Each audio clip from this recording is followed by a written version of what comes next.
Bonjour, donc je m'appelle Philippe Boutron, je suis consultant RSE, j'ai mon agence de consulting qui s'appelle Corwin Conseil. Et aujourd'hui, je vais vous parler des réseaux et de la performance durable d'une entreprise. Donc l'idée de cette présentation, c'est d'abord de vous présenter un cas d'école, un exemple, qui est la fondation Oikos, qui a été fondée à Toulouse, et je vais vous présenter son histoire et son parcours. Et puis, puisque c'est un cas d'école et que c'est interactif, je vais vous proposer aussi autre chose. Je vais vous proposer de vous parler de ma startup, de vous parler des réseaux que j'ai utilisés pour la lancer, et puis peut-être aussi de vous parler des outils informatiques que j'ai utilisés pour animer ces réseaux. Et peut-être on fera une petite séance d'intelligence collective ensemble, si ça vous dit, puisque c'est un exercice interactif. Voilà. Donc, je vais commencer en fait par vous présenter, en fait le cas d'école.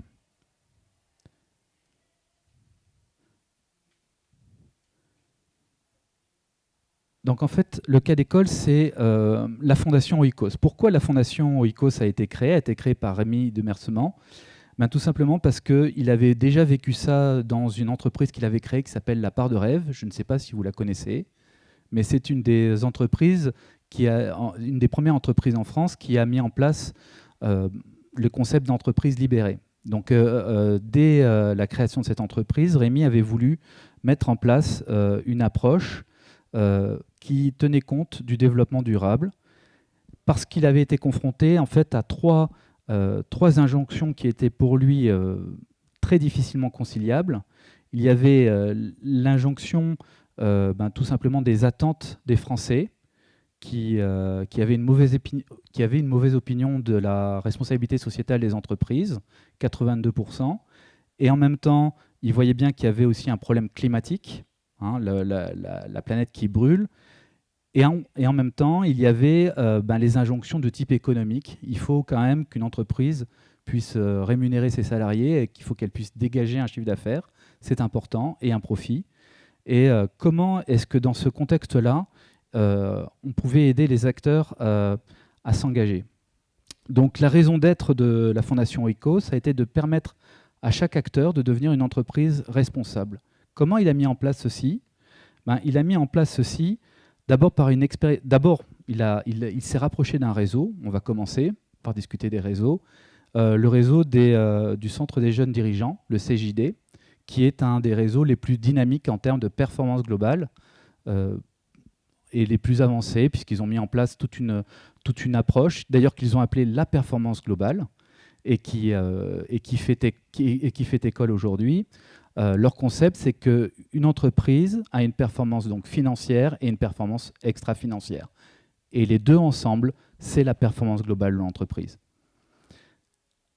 Il a ensuite engagé cette expérimentation donc de faire une gouvernance partagée, 350 personnes, ce qui est considérable, avec donc des décisions collectives jusqu'à la vente de l'entreprise, avec l'ensemble de ses salariés. Et c'est là qu'il a constaté quand même la faiblesse des outils et des réseaux pour mettre en place ceci. C'est-à-dire en 2012, il y avait très peu encore d'outils et d'accompagnement pour faire ceci. Donc il a été pionnier dans ce domaine. Et après la vente de son entreprise, donc en 2015, il a mis en place une fondation et un écosystème pour justement accompagner les entreprises et leur procurer des réseaux à disposition pour qu'elles puissent mettre en place la RSE. Et il va lancer le premier congrès international de la RSE en 2022 à Toulouse. Donc ça, c'est l'écosystème qu'il a mis en place avec une partie de formation, d'éducation, des structures pour financer les entreprises qui veulent se lancer dans la RSE, structure d'information, très important, avec la mise en place de l'Institut supérieur de journalisme de Toulouse, et puis une veille aussi pour être attentif à ce qu'il n'y ait pas de greenwashing. Alors, la RSE, je pense que vous le savez tous, c'est donc une méthode qui implique toutes les parties prenantes de l'entreprise. Et cette fois, je vais vous demander de réfléchir aux parties prenantes en tant que réseau. C'est-à-dire que partie prenante fournisseur, partie prenante client, comment est-ce que dans ma démarche RSE, je peux considérer que ce sont des réseaux sur lesquels je vais m'appuyer pour pouvoir continuer de progresser sur ce déploiement de la RSE dans mon entreprise. Je rappelle qu'il y a un des intervenants ou une intervenante qui expliquait au début, là, dans la session d'introduction, que le plus dur, c'est de faire durer une démarche RSE dans la durée, dans le temps. Et les réseaux, c'est quelque chose qui va vous apporter un support pour justement que ça persiste. Et donc, l'idée, c'est de dire comment les réseaux vont me permettre d'engager ma progression RSE à travers les différentes étapes, donc la découverte, la consultation des informations. Parce que si on y pense bien, un réseau, c'est quoi? Un réseau, c'est l'opportunité d'échanger des informations avec d'autres organisations, êtres humains. Pour ceux qui ont lu Yuval Harari, par exemple, il explique que c'est comme ça que l'humanité s'est socialisée. C'est par les réseaux.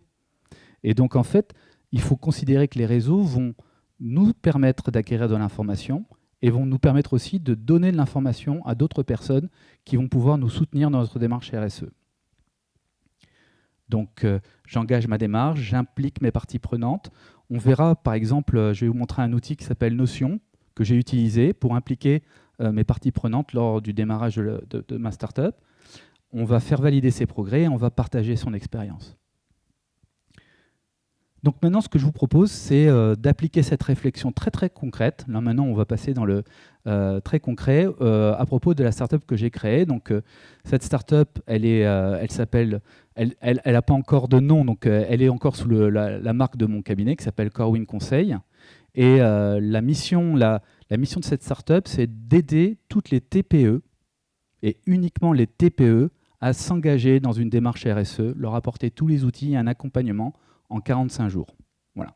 Donc l'idée, c'est, vous êtes une TPE, comment est-ce qu'on va vous accompagner pour mettre en place et initier votre démarche RSE? Alors, quand j'ai voulu un petit peu mettre en place cette startup, j'ai réfléchi sur les réseaux et je me suis dit, quels sont les réseaux qui vont m'aider à mettre en place cette idée? Donc, une réflexion sur les réseaux disponibles autour de moi et j'y viendrai ensuite. Donc, pour l'exercice d'aujourd'hui, je me suis, entre guillemets, intéressé à le faire sur la Mayenne. Donc, je vous présenterai les réseaux que moi, j'aurais utilisés en Mayenne pour lancer cette startup. Et puis, on pourra en discuter.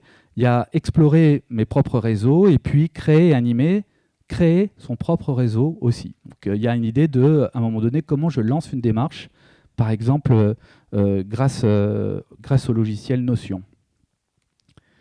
Donc je vous propose de... Alors, on ne va pas tout faire en interactif, mais au moins une partie, c'est ça qui est intéressant. Donc ce que je vous propose maintenant, c'est d'utiliser... alors je suppose que vous... Est-ce que vous connaissez les logiciels de carte mentale? Ça, c'est de l'intelligence collective. Vous connaissez Donc mind mapping. Donc on peut, si vous voulez, un peu démarrer cette séance en mind mapping, c'est-à-dire que je vais vous poser des questions et puis on va essayer de noter ce qu'on co-construit ensemble sur cette approche des réseaux. Est-ce que vous êtes OK? OK. Donc, alors là, on va se placer dans le mode entreprise.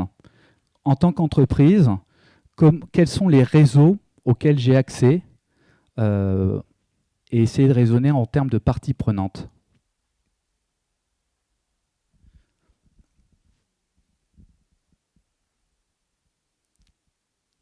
Bon, je vais commencer. Les clients. Les clients, c'est un réseau. C'est mon réseau de clients. Et en quoi les clients vont m'aider pour persister dans ma performance durable? Tout simplement parce que les clients ont intérêt à ce que moi, leur fournisseur, je sois engagé dans cette démarche. Parce que eux aussi, je dirais, sont dans une démarche de vérification, on appelle ça la supply chain management, de vérifier qu'il y a une démarche qui est de plus en plus cohérente. Et donc, par exemple, en contactant les départements RSE de mes clients, en établissant une autre manière de discussion avec eux, je vais pouvoir co-construire avec eux un autre type de relation.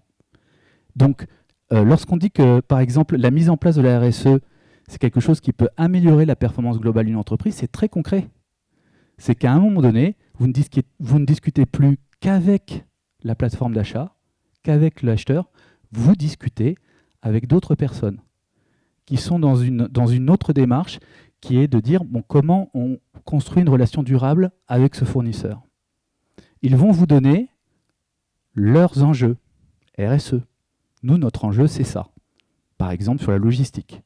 On a un enjeu de diminuer les émissions de gaz à effet de serre sur toute la partie logistique de notre activité. Comment est-ce que vous pouvez nous aider?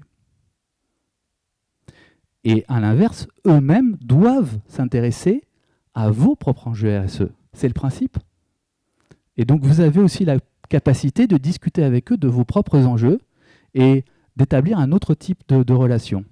C'est très puissant et j'ai plusieurs de mes clients qui sont dans une telle démarche et qui ont réussi à établir vraiment un autre type de relation avec leurs clients. J'ai commencé avec les clients, alors à votre avis? Exactement. Donc là, je ne vais pas élaborer davantage, mais en fait, quand vous allez vous tourner vers vos fournisseurs, c'est vous qui allez les engager sur une démarche RSE et établir un autre type de contact avec eux et voir comment ils s'engagent. Je fais un aparté. Tout à l'heure, on parlait des labels, des certifications. Ils ont cité une certification qui s'appelle EcoVadis. Est-ce que vous pouvez juste lever de la main dans la salle ceux qui connaissent EcoVadis? Ok. C'est quoi EcoVadis?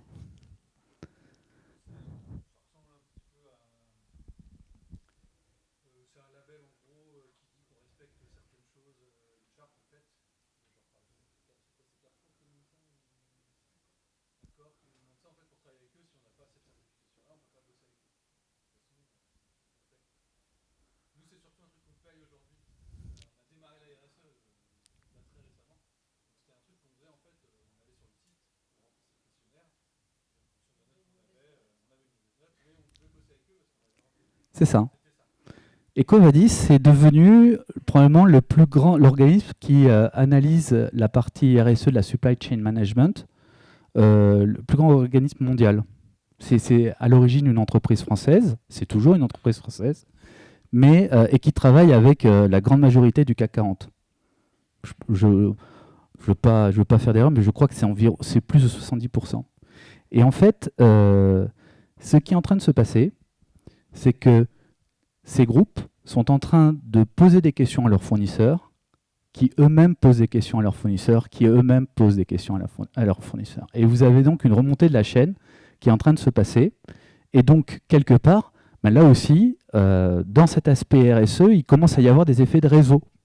C'est-à-dire qu'à un moment donné, ben, on est, nous, notés par EcoVadis, vous êtes notés par EcoVadis. Qu'est-ce qu'on peut faire ensemble pour déployer notre démarche et être de plus en plus conforme au développement durable?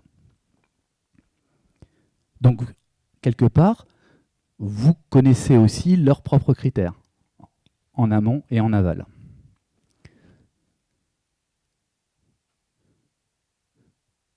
Donc après, ben, vous avez d'autres réseaux. Vous avez les réseaux des salariés, puisque en tant qu'entreprise, vous savez, vous avez des parties prenantes qui vont être des parties prenantes territoriales. Vous allez avoir une relation avec des collectivités, là où vous êtes implanté.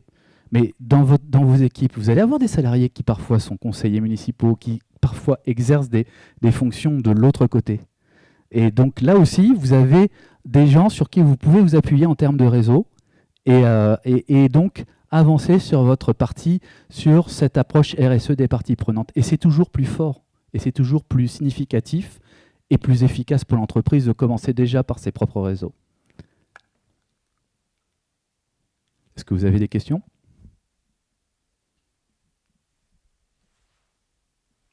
Je regarde l'heure pour être dans les temps. Dans les réseaux, d'ailleurs, si vous, à un moment donné, vous avez une question et vous vous dites ben, « Tiens, j'aimerais bien trouver quelqu'un qui peut m'aider en tant qu'entreprise sur tel sujet », comment vous faites ?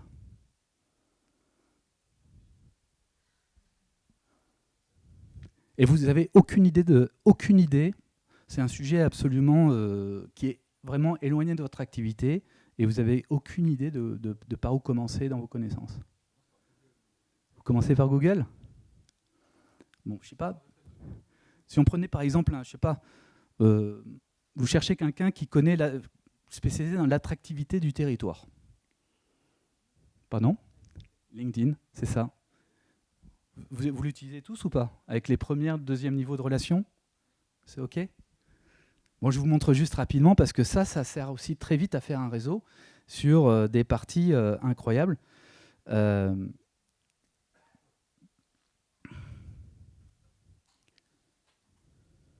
là, on va commencer sur le mien.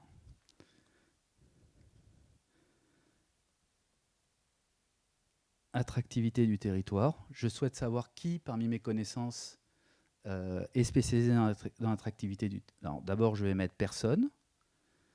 Et puis après, je vais mettre relation. Et je vais voir d'abord ceux que j'ai en relation de premier niveau.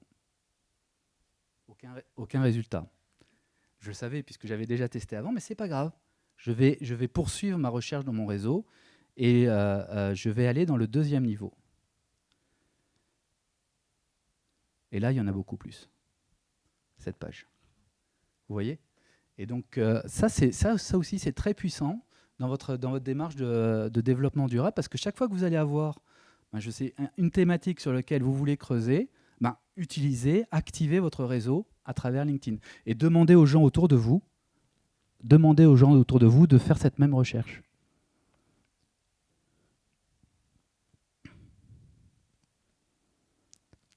Alors, créer mes propres réseaux. Je vais commencer par là, puis après, je terminerai par les réseaux existants. Donc, moi, ce qui s'est passé, c'est que quand j'ai voulu créer ma startup, j'étais dans un tiers-lieu, j'étais tout seul, et à un moment donné, je voulais engager une démarche d'éco-conception, d'approche d'un nouveau service pour les entreprises, pour les aider dans l'accompagnement de la RSE. Et je me suis dit, comment je vais animer et maintenir mon réseau? Et donc là, j'ai utilisé, puisque c'est un cas d'école, j'ai utilisé Notion. Qui parmi vous connaît le logiciel Notion? Alors, je suis pas payé par Notion, ni par les autres ni par LinkedIn, ni par les autres. Donc, je suis là vraiment pour vous expliquer un cas d'école de comment j'ai utilisé moi. Alors, Notion, c'est un logiciel, je vais vous le montrer. C'est un logiciel qui est une sorte de boîte à outils de Wikipédia que vous pouvez faire sur mesure avec des pages blanches. Donc, par exemple, je vais vous décrire ce que j'ai fait. Moi, j'avais mis en place un projet que j'appelais Innovation positive. Et je vous montrerai après comment c'est rapide de faire une page. Je vais en faire une sous vos yeux en 2 minutes. Donc, c'est vraiment très simple. Et donc, à travers ce projet, chaque fois que je rencontrais quelqu'un et que je lui expliquais mon projet, je lui disais, voilà, je te propose d'aller, voilà le lien de mon Notion, je te propose de suivre ce que je vais faire et tu pourras, si tu veux, réagir à travers des remarques et puis quand on en parlera, tu pourras suivre l'évolution de ce projet. Donc ça, c'est un outil qui vous permet d'animer un réseau. Donc vous voyez, j'ai pris ces pages avec des choses un peu que j'ai essayé un peu inspirantes, puis comme c'est un travail qui est toujours un petit peu en mode et en cours, il y a des moments où c'est pas rempli derrière. C'est pas grave, c'est un Wikipédia qui est évolutif. Vous voyez, là c'est juste un template. Mais les gens, voilà, donc il y avait le pitch client, par exemple. Innover comme une start-up pour vous développer et avoir un impact positif sur le monde, puisqu'au départ, mon idée, c'était de mettre à disposition des entreprises les outils d'innovation de start-up pour faire de l'impact. Voilà, donc ce qu'on appelle le design thinking, puis j'ai évolué vers les TPE. Donc là, vous aviez ça, puis je testais ça auprès des gens. Donc là, vous avez un outil très concret d'animation d'un réseau très facile à utiliser. Et alors, chacune de ces pages, je ne les ai pas toutes rédigées. C'est-à-dire qu'à un moment donné, j'allais sur Internet, j'allais voir les thématiques qui m'intéressaient, je les copiais et je les collais, puisque l'idée, c'est de faire une sorte de base, de relation avec les gens qui sont intéressés par votre projet et de les embarquer sans passer forcément beaucoup de temps pour expliquer. Donc là, j'avais été chercher des choses sur ce que c'est que le design thinking. Et puis à la fin, j'avais même mis une sorte de petite vidéo pour, entre guillemets, récompenser. Elle est très émouvante, cette vidéo de David Kelly sur en quoi l'innovation a apporté, le design thinking a apporté beaucoup de bien-être à certaines personnes. Donc ça parle d'un hôpital et c'est extrêmement émouvant. Donc en fait, voilà, ça c'est concret, c'est comment est-ce que une fois qu'on a contacté les gens, une fois que ça soit vos clients, vos fournisseurs, les gens qui peuvent collaborer avec vous, comment est-ce qu'on les embarque derrière dans la démarche? Eh bien tout simplement en étant transparent sur ce qu'on veut et en le mettant à travers d'outils de ce type-là. Alors si vous voulez, je crée une page pour vous montrer comment c'est rapide. Je vais poser.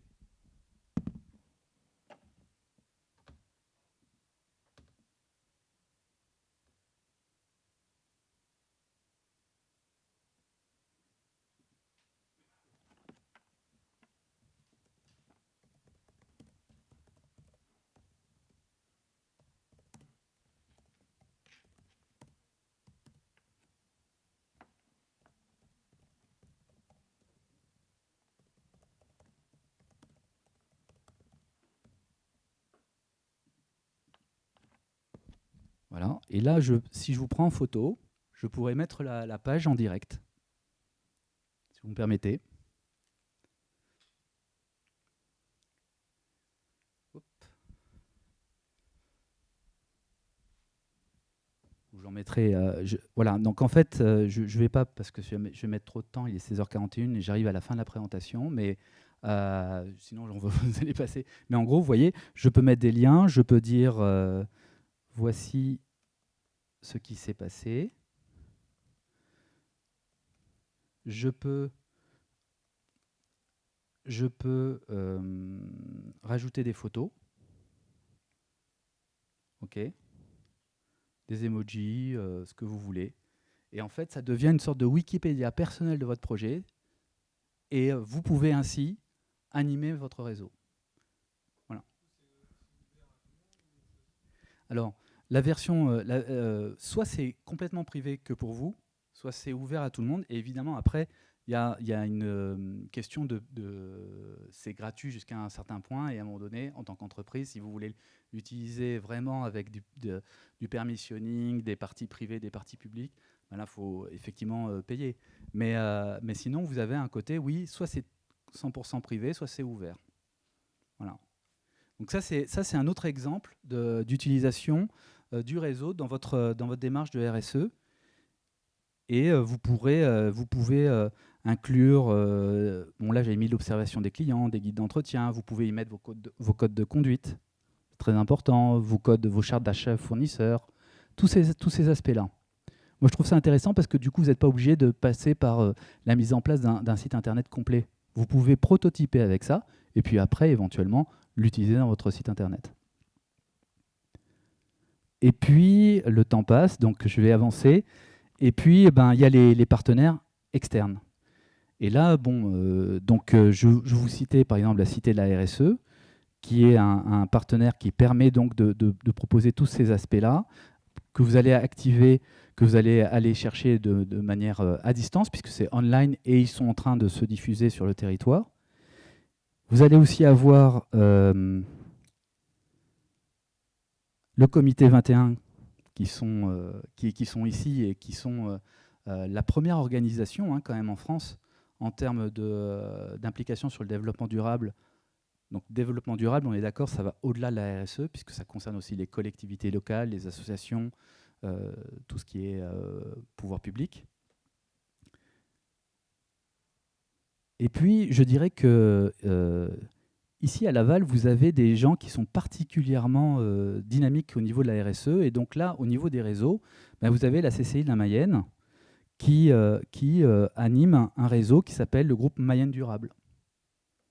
Donc là aussi, vous avez très concrètement un réseau sur cet aspect-là des choses. Vous avez donc le comité 21 Grand Ouest qui est au sein du comité 21, je dirais l'instance la plus importante, puisque la région Pays de Loire est une des régions, et probablement la région la plus avancée de France en termes de RSE.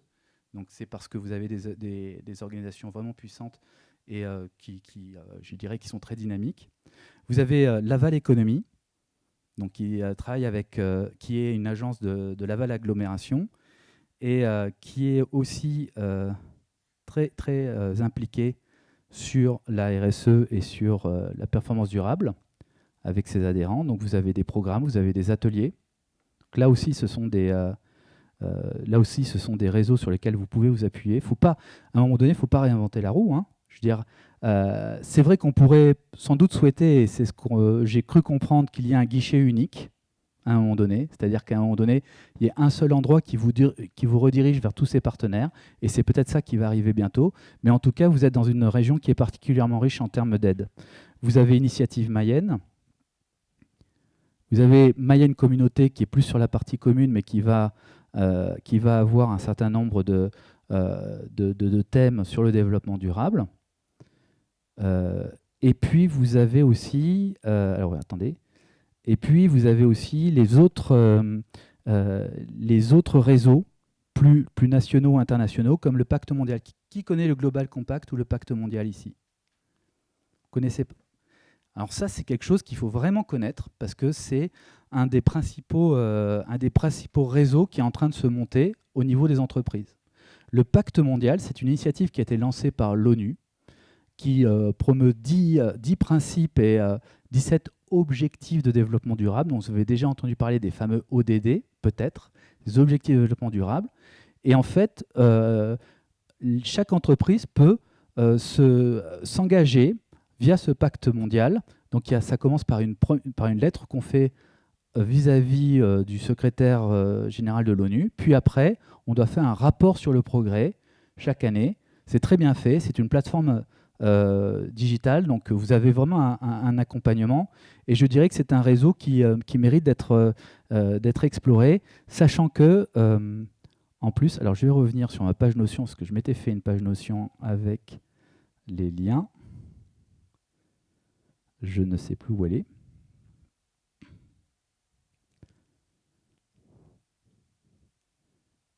Ding. Voilà. Oh, j'ai perdu mes liens. C'est pas grave. Donc, vous avez le Global Compact avec des groupes dans le Global Compact qui sont par région. Donc, il n'y a pas encore de groupe sur la région Pays de Loire, mais il y en a d'autres. Donc là aussi, soyez attentifs sur ce réseau-là. Donc ça, c'était juste un graphique pour vous montrer sur Google Trends la hausse des recherches sur EcoVadis sur les 5 dernières années. Donc pour vous montrer un petit peu l'impact RSE qui est en train de se faire à travers ce qu'on appelle la chaîne d'approvisionnement. Voilà. Et ça c'est du réseau. Ça, c'est des clients qui demandent à des fournisseurs, qui demandent eux-mêmes à leurs fournisseurs. Et donc, on est là aussi dans une démarche qui permet de prolonger le développement durable et la RSE. Je vais revenir. Désolé pour les allers-retours, mais c'est un petit peu le côté interactif.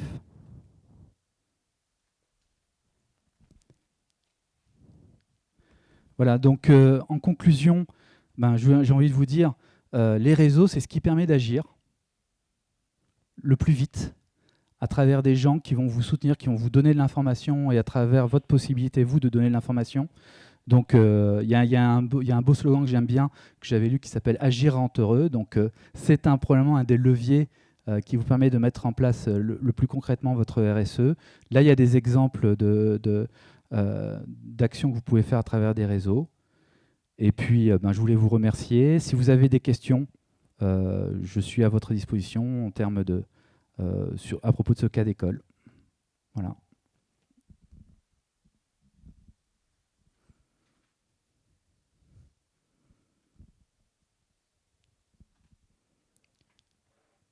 Pas de questions? Bon, écoutez, je vous remercie beaucoup de votre attention et puis je vous souhaite bonne chance pour votre démarche RSE.